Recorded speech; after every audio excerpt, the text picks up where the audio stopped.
अस्सलाम वालेकुम नादरीन, आप यूट्यूब चैनल देख रहे हैं। मैं इमरान खान हूँ। इस वक्त जो एक खबर आई है वो ये है कि इस्लामी नज़रियाती कौंसिल ने मुदाखलत की है आईटी के शोबे में। और इस्लामी नज़रियाती कौंसिल का ये कहना है कि वीपीएन का इस्तेमाल गैर शरई है, यानी वीपीएन को इस्तेमाल नहीं किया जा सकता। ये एक गैर शरई चीज़ है। इसको वैसे जो लोग जाते हैं सऊदी अरब में या गल्फ़ कंट्रीज़ में जाते हैं हज करने के लिए, उम्रा करने के लिए और वहाँ पर घूमने के लिए, कारोबार के लिए, उन मुल्कों में तो व्हाट्सएप इस्तेमाल ही नहीं हो सकता और भी बहुत सारी चीज़ें। तो वहाँ पर तो वीपीएन लगा के ये उलमा हज़रात, उलमा इकराम और बाकी सारे लोग रब्ता कर रहे होते हैं। और लेकिन चले वो ये कह रहे हैं कि वीपीएन का इस्तेमाल गैर शरई है। और वैसे हमारे उलमा की एक बड़ी लंबी तारीख है। जब भी उन्हें कभी लगता है कि ये चीज़ उनके अपने मफाद के खिलाफ जा रही है तो वो गैर शरई हो जाती है। लाउड स्पीकर का इस्तेमाल भी एक दौर में गैर शरई था, फिर हमने देखा ये सारे उसके अंदर ही तकरीरें करते हैं। फिर एक दौर में हमने सुना तस्वीर जो है वो गैर कानूनी है। फिर हमने देखा इन सारों के अपने अपने यूट्यूब चैनल भी है, धड़ाधड़ वहाँ वीडियो बना के लगा रहे हैं। इनको मशहूरी का शौक भी बहुत ज़्यादा है। फिर इन्होंने कहा जी कि औरत जो है उसकी सियासत जो है वो गैर शरई है। फिर हमने देखा ये सारे जो है ना वो औरतों के आगे हाथ बांध के खड़े हैं जो सियासत कर रही हैं।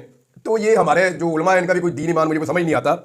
बहरहाल मैंने इनसे ये पूछना था कि इन्होंने वीपीएन को तो गैर शरई करार दे दिया है हमारे उलमा इकराम ने, लेकिन इंतहाई एहतराम के साथ मैं पाकिस्तानी उलमा इकराम से ये जानना चाहता हूँ कि धांधली क्या गैर शरई नहीं है। चंद सवालात है मैं उनके सामने रखता हूँ। चादर और चार दीवारी के तकद्दुस की पामाली गैर शरई नहीं है? इद्दत वाला केस जो बनाया गया था उस पर आपकी राय नहीं आई, वो शरई था या गैर शरई था? बेनजीर भुट्टो की नंगी तस्वीरें जब फेंकी गई हेलीकॉप्टर से, वो काम शरई था या गैर शरई था? इसके ऊपर आप नहीं बोले। झूठे मुकदमात किए गए, खवातीन और बच्चों पर लगातार तशद्दुद किया गया, लेकिन इस्लामी नजरियाती कौंसिल ने नहीं बताया कि यह शरई है या गैर शरई है। मुल्क में होने वाली गैर कानूनी जबरी गुमशुदगियां ये गैर शरई है या शरई है? अगवा बराए बयान ये शरई होता है या गैर शरई होता है? करप्शन की शरई हैसियत क्या है ये भी हमें उलमा इकराम बता दें। फलस्तीन के हक में अगर लोग निकले एहतजाज के लिए तो उन लोगों को गिरफ्तार किया जाए, उन पर टॉर्चर किया जाए। ये जो गिरफ्तारियां और तशद्दुद है ये शरई है या गैर शरई है? आइन पर हमले के लिए अरकान असेंबली की बहू बेटियों को उठा लिया जाए, घर की खवातीन को उठा लिया जाए, खवातीन के गिरबानों पे हाथ डाला जाए, तो ये क्या शरई है या गैर शरई है? यानी बेशुमार ऐसे मामला हुए इस मुल्क में, और भी मामला हैं। यानी मिसाल के तौर पे करप्शन से बचने के लिए इस मुल्क में करप्शन का कानून ही बदल दिया गया, वो शरई था या गैर शरई था? गरीबों को मरते हुए छोड़कर हुक्मरान जो है वो यूरोप की हवाओं में अपने इलाज के लिए चले गए, वो शरई था या गैर शरई था? देखें ये उलमा इकराम एक बात याद रखें, पाकिस्तान इस वक्त बेशुमार मजलूमों का मुल्क है और ये मजलूम जालिमों का गिरेबान तो पकड़ेंगे क़यामत वाले दिन। तो मुझे ऐसा लगता है कि ये उलमा इकराम अपने गिरेबान भी पेश कर रहे हैं। और रीजन पता क्या है? बजाय इसके कि हक और सच का साथ दें, बजाय इसके कि ये अपने प्लेटफॉर्म के ऊपर से वो बात करें जो बात दीन कहता है, जो बात हक है, जो बात सच है, ये करते वो हैं जो उस वक्त की रियासत को या उस वक्त के हुक्मरानों को सूट करता है। हुक्मरानों के दरबारियों की हैसियत इख्तियार करके है ये उलमा इकराम। ये हक के लिए नहीं बोलते, जुल्म के खिलाफ नहीं बोलते, जबर के खिलाफ नहीं बोलते, और जालिम हुक्मरान के सामने कलमा हक कहना अफजल जहाद है। उसके बारे में तो मुझे लगता है कि इन उलमा इकराम को आइडिया भी नहीं होगा। और अगर ये कह रहे हैं ना उलमा इकराम कि वीपीएन का इस्तेमाल गैर शरई है, तो सबसे पहले इस गैर शरई काम में शहबाज शरीफ को पकड़ लें आप। शहबाज शरीफ हर दूसरे दिन कोई ना कोई ट्वीट करके कम्युनिटी नोट लगवा के बैठे होते हैं। इनके अपने बहुत सारे मौलवी हैं जो ट्वीट करते हैं, जिनके स्टेटमेंट सोशल मीडिया पे आते हैं। तो वो ट्वीट कैसे करते हैं? क्या इनके पास कोई मौक्कल है जो उसको ट्वीट ये कान में बता देते हैं? वो दौड़ के जाता है किसी ऐसे मुल्क में, उड़ता हुआ जाता है, वहां से जाके इनकी ट्वीट करके वहां से बगैर वीपीएन के काम करके वापस आ जाता है। क्या इन उलमा ने अपने साथ मौक्कल रखे हुए हैं सोशल मीडिया के इस्तेमाल के लिए? भाई ये खुद भी इस्तेमाल करते हैं। बहुत सारी मिसालें हैं जो सोशल मीडिया के ऊपर ट्वीट्स कर रहे होते हैं। तो वो कौन से वीपीएन इस्तेमाल कर रहे होते हैं? विदाउट वीपीएन वो कैसे कर रहे होते हैं? यानी मेरी समझ से बाहर है। जब खुद करें तो ठीक है, जब कौम करे तो गलत है। यानी आज नौजवान के पास एक हथियार रह गया है, ये रोजे क़यामत आपका गिरेबान पकड़ेंगे कि जब हमारे रब हमारे ऊपर जुल्म हो रहा था, जबर हो रहा था, फस्तायत चल रही थी, हर चीज को कंट्रोल किया गया था, तो हमारे पास एक हथियार था, एक रास्ता था जिससे हम अपनी आवाज बुलंद करते थे। और हमारे उस वक्त के उलमा इकराम ने हमारी वो आवाज बंद करने के लिए बजाय इसके कि वो हमारे साथ खड़े होते, बजाय इसके कि वो हमारे लिए आवाज उठाते, बजाय इसके कि वो हुक्मरानों से कहते कि जुल्म और ज्यादती बंद करो, वो हुक्मरानों के साथ खड़े हो गए और उन्होंने हमसे वो आवाज भी छीनने की कोशिश की। अब जनाब ये उलमा कैसे बोलते हैं, कौन इनको बुलवाता है, आप खुद अच्छी तरह जानते हैं। यानी मैं अब इनके बारे में और क्या बोलूं, ज्यादा बोलूंगा तो गुस्ताखी हो जाएगी। लेकिन बहुत सारे ऐसे मामलात पे जहां पे इन उलमा इकराम को बोलना था नहीं बोले। बहुत सारी ऐसे जुल्म और ज्यादतियां थी कि पूरी कौम चीख उठी, बोलना था, ये नहीं बोले। ये हमेशा तब बोलते हैं जब पाकिस्तान की एस्टेब्लिशमेंट इनको चाबी देती है, तो ये फौरी तौर पर अपना स्टेटमेंट दाग देते हैं। और ऐसे मामले के ऊपर स्टेटमेंट दिया है जिसके ऊपर कसूरवार खुद इस वक्त वजीर आजम है, वो खुद इसके ऊपर ट्वीट करता है। पहला केस तो वजीर आजम पर बनाए ना, और केस बनाएगा कौन? इस्लामाबाद की पुलिस। इस्लामाबाद पुलिस का अपना अकाउंट वीपीएन के जरिए इस्तेमाल होता है। ऐसी मुनाफकत इस मुल्क के अंदर हो रही है और ये उसको, यानी कोई चीज ऐसी नहीं है जिसको इस्तेमाल नहीं करना पाकिस्तानियों के खिलाफ। आज पाकिस्तान जो है ना वो एक बहुत बड़ी जेल की तरह कन्वर्ट कर दिया गया है। जो आदमी आजाद रहना चाहता है, आजाद सोचना चाहता है, आजाद बोलना चाहता है, उसके लिए पाकिस्तान में जगह ही नहीं है। या तो वो छुपता फिरेगा, या इश्तिहारियों की तरह जिंदगी गुजारेगा, या वो जेल में बंद रहेगा, या उसको कंप्रोमाइज करना पड़ेगा। यह निजाम जबर और फस्तायत की इंतहाओं पर पहुंच गया है। आप मिसाल देख लेना इमरान खान के केस की, आज उन्होंने उसके एक पहलू पे बात की है और यह इतना बड़ा मामला है ये इतना बड़ा मामला है कि अगर पीएमएलएन के दौर में ना जब जब नवाज शरीफ पे केसेस चल रहे थे तो इतनी सी चीज आती थी ना, तो वो 10 प्रेस कॉन्फ्रेंसेस उसके ऊपर करते थे इतनी सी चीज पे, और पाकिस्तान का मीडिया उसको पोर्ट्रे करता था, हर तरफ खबरें बनती थी उसकी। इतना बड़ा मामला कल एतराफे जुर्म किया है नैब ने, इतने बड़े मामले का कि जनाब ये केस जिसमें इमरान खान को 1 साल से उनकी बीवी को और उनको अंदर रखा गया, ऐसा केस तोशाखाना का जिसमें इमरान खान को और उनकी बीवी को 1 साल तक अंदर रखा गया। ऐसे केस के अंदर, उसी केस के अंदर नैब आकर कहता है वो केस ही हमने गलत चलाया था, उसको वापस कर दे पुरानी तरीकों में, हम दोबारा से उसको शुरू करेंगे और दोबारा उसकी तहकीकात करेंगे और दोबारा उसके फैक्ट्स लेकर आएंगे। इतना बड़ा एतराफे जुर्म है कि पाकिस्तान की सबसे बड़ी पॉलिटिकल पार्टी का लीडर, पाकिस्तान की इस वक्त भी सबसे बड़ी पार्लिमानी पार्टी का लीडर, पाकिस्तान की तारीख का सबसे मकबूल तरीन लीडर, ऐसे आदमी के ऊपर एक केस बनाकर झूठा उसको 1 साल जेल में रखा, 1 साल के बाद एतराफ करेंगे वो केस हमसे गलत बन गया था। अब इमरान खान साहब क्या कह रहे हैं, जी हमें दोबारा मौका दिया, हमने चलाना है। इमरान खान साहब कह रहे हैं कि चेयरमैन नैब को और जो इसका आईओ है उसको और जो प्रोसिक्यूटर वगैरह है ये सारे इस्तीफे दें और उनके खिलाफ जो है वो कानूनी कार्रवाई की जाए। वैसे अब इमरान खान साहब से जो लोग अंदर मिलकर आते हैं वो आकर खबरें भी रिपोर्ट नहीं कर पाते, इमरान खान के हवाले से खबरें भी नहीं चल रही। ये जो खबर मैं आपको बता रहा हूं ना कि नैब ने जनाब एतराफे जुर्म कर दिया है और इमरान खान ने कहा कि इनके ऊपर तो कानूनी कार्रवाई की जाए। अब इन्होंने 1 साल मुझे और मेरी बीवी को अंदर रखा है। अब मामला यह है कि नैब ने अगर इस एतराफे जुर्म के बाद यह तस्लीम किया कि उनसे गलती हुई है तो पाकिस्तान का कोई मीडिया इसके ऊपर प्रोग्राम कर रहा है या पाकिस्तान के कोई टीवी चैनल इस खबर को दिखा रहे हैं? आपको नहीं दिखाएंगे। टीवी चैनल्स को इस वक्त जो हुक्म दिया गया है लेटेस्ट वो ये दिया गया है कि किसी तरह पाकिस्तान तहरीक इंसाफ के अंदर ये बयानियां फैलाएं और पाकिस्तान में ये प्रोपेगेंडा करें कि इमरान खान की बीवी ने पार्टी को टेक ओवर कर लिया है। दूसरी जानिब जनाब ये कहा जा रहा है कि इमरान खान की बहनें जो है उनके बारे में प्रोपेगेंडा किया जाए कि वो दूसरी साइड को टेक ओवर कर रही हैं और इमरान खान की जेल में मौजूदगी के दौरान अब ये प्रोपेगेंडा इस तरह से फैलाया जाए कि उनकी बीवी और उनकी जो बहनें हैं उनके बीच में पार्टी के लिए हस्ताकशी हो रही है। ये इस फ्रॉड में सारे मीडिया को लगा दिया। मीडिया बार बार बारीक वारदात डालता है। इमरान खान ने बार बार कैटेगोरिकली कहा कि ना मेरी बहनों का कोई ताल्लुक है सियासत से, ना मेरी बीवी का कोई ताल्लुक है सियासत से, लेकिन जब वो इस पे स्टेटमेंट भी देते हैं तो हेडलाइन पता क्या चलती है मीडिया पे, बीवी की सियासत, इमरान खान ने असल बात बता दी। यानी वहां पे भी नहीं लिखते कि एक्चुअली इमरान खान साहब जनाब क्या कह रहे हैं, इस तरह का सनसनीखेज किस्म का ऊपर कैप्शन लिखते हैं। वो रीजन ये है कि एक्चुअली ये नई ड्यूटी लगाई गई है पाकिस्तान के मीडिया की तरीके इंसाफ के अंदर इख्तलाफात पैदा करो। कुछ तरीके इंसाफ के अपने बंदे भी हैं, वो भी ये ड्यूटियां कर रहे हैं बड़ी जबरदस्त तरीके से और वो बहुत तेजी से एक्सपोज भी हो रहे हैं। जितने असासे एस्टेब्लिशमेंट के मौजूद हैं पाकिस्तान तरीके इंसाफ में वो अपने आप को खुद नंगा कर रहे हैं और क्योंकि अब ये टाइम है डिलीवर करने का, लिहाजा वो बहुत तेजी से नंगे होंगे और सामने भी आ जाएंगे। इसके बारे में ज्यादा बात करने की जरूरत नहीं है। लेकिन अब क्योंकि इन्होंने अपनी गलती मान ली है तो पाकिस्तान तरीके इंसाफ ने क्या किया? क्या पाकिस्तान तरीके इंसाफ ने 10, 20, 25 प्रेस कॉन्फ्रेंस की?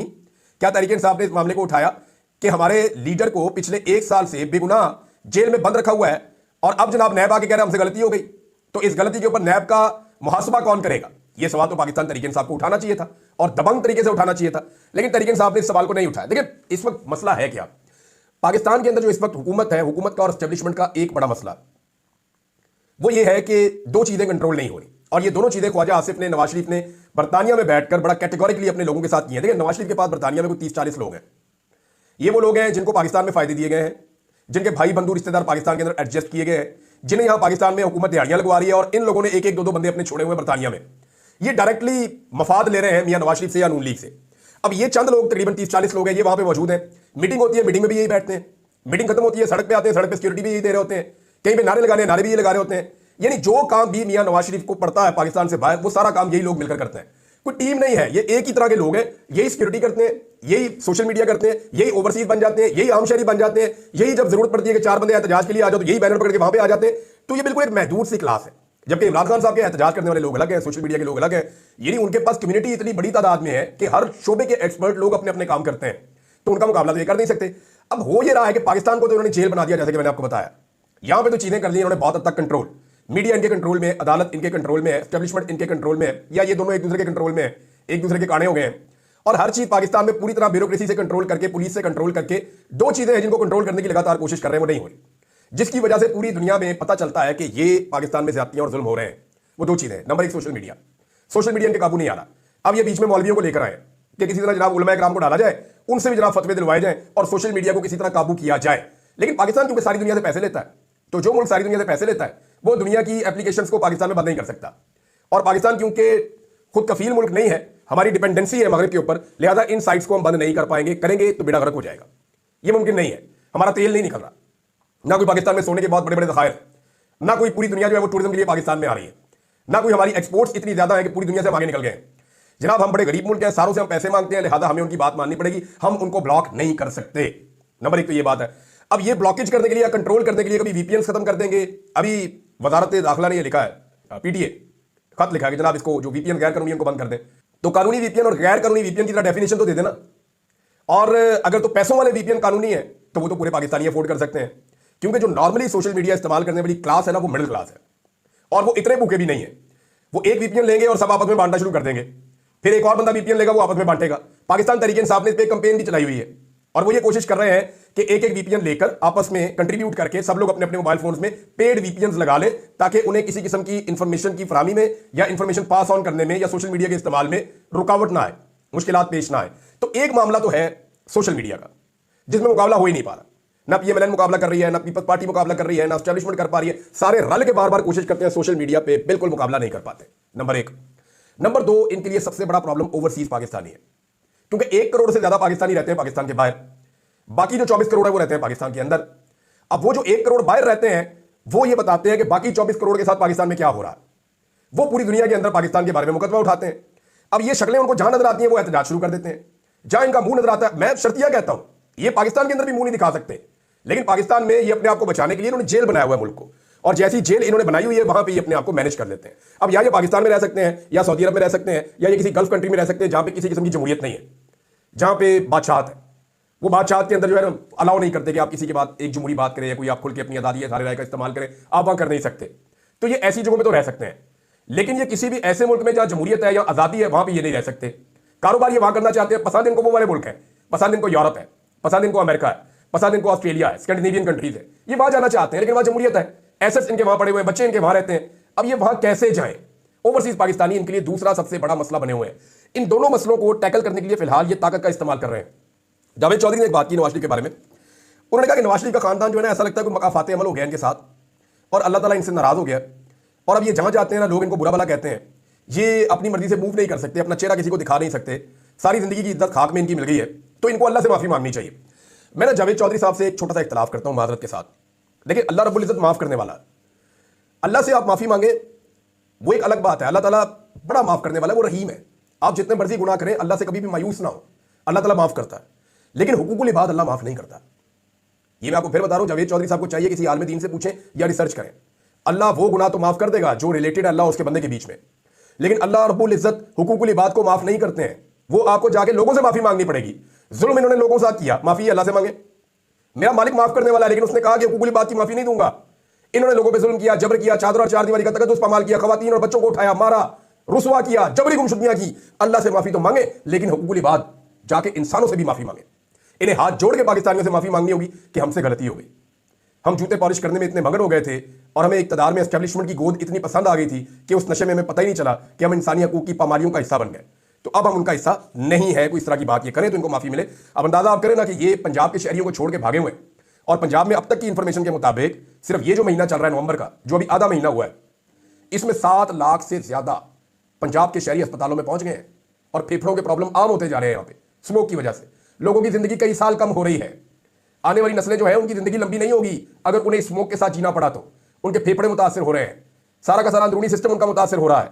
पिछले महीने अक्टूबर में लगभग 19 लाख से ज्यादा लोग अस्पतालों में पहुंचे हैं और अब तक कुछ 26-27 लाख लोग पंजाब में अस्पतालों में पहुंच गए, जबकि पंजाब की वज़ीर आला कहती है टिकटॉकर के मुझे तो यहाँ पे इलाज ही नहीं है मेरा। इनका इलाज पूरी दुनिया में कहीं नहीं है, मैंने पहले भी बताया था। इनका इलाज सिर्फ डॉक्टर इमरान अहमद खान न्याजी के पास है। वो अडियाला जेल से बैठ के इनका इलाज करेगा, जब वो बाहर आएगा तो इनकी बड़ी सर्जरी करेगा, ये बिल्कुल ठीक हो जाएंगे, भले चंगे हो जाएंगे। ये और झूठ बोलते हैं कि पता नहीं पैरा थायराइड को पता नहीं प्रॉब्लम है, पूरी दुनिया में उसका इलाज, वो सिंध वाले कह रहे हैं इतने आओ असली इलाज कर देने हैं, आप बिला वजह भाग भाग के जो है वो यूरोप में जा रही हैं। बहरहाल नाज़रीन, इसको यहाँ रोक लेते हैं। अब तक इतने, अपना ख्याल रखिएगा, अपने चैनल का भी लाभ है।